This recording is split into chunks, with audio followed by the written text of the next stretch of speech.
Hello everyone, কালকে তো তোমরা একটা ভিডিওতে আমি দেখাইছি যে আমার স্টুডেন্ট আমার লেগা নিজে হাতে আইকা একটা গিফট আনছে, যেটা তোমরা লোক আমি শেয়ার করছি। আর তোমরা অনেকটা এটার মধ্যে ভালোবাসা দিছো, আমি দেখছি অনেকটা রেসপন্সও করছো ভিডিওটার মধ্যে।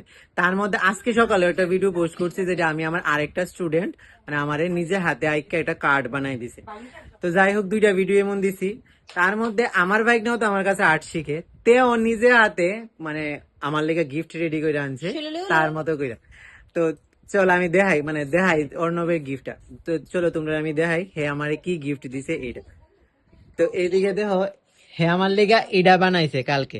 যদিও আমি কালকে টিউশনে গেছি টিউশনে যাওয়ার পরে বাড়িতে আইছি, পরে আমার থেকে লুকায় রাখতেছে একটা জিনিস, আমি বারবার লক্ষ্য করতেছি কিন্তু আমার বুঝতেও দিছে না যে কিতা লুকায় রাখছে।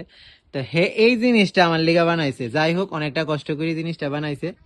এদিক দিয়ে আমার একসা তার একসে ক্যালেন্ডারের মধ্যে একটা হার্ট সাইন দিছে। ডেটটা ভুল দিছ স্ট্রেট শোনো। আচ্ছা যাই হোক, তুই যেহেতু টুকু আছিস এটাই বেশি, তুই 25 এর মধ্যে হার্টটা দিলাইছিস। যাই হোক, আর এর মধ্যে লেখছে হ্যাপি বার্থডে রজত মামা। তো যাই হোক, এই গিফটটা তো সুন্দর হয়েছে, হ্যাঁ এটা নিজে হাতে বানাইছে, আমার কাছে সত্যি অনেকটা ভালো লাগছে। তার মধ্যে আরেকটা জিনিস একটা আনছে, এটা বাড়ির মধ্যে রুমালের মধ্যে। এই যে এটা হচ্ছে পেঙ্গুইনটা, সত্যি পেঙ্গুইনটা অনেকটাই ভালো লাগছে। আর এটার মধ্যে লেখছে হ্যাপি বার্থডে মামা। তো তোমরা কেমন লাগছে আমার জানাই কমেন্টে। আর এইসব গিফটই আমার কাছে অনেকটাই বেশি ভালো লাগে।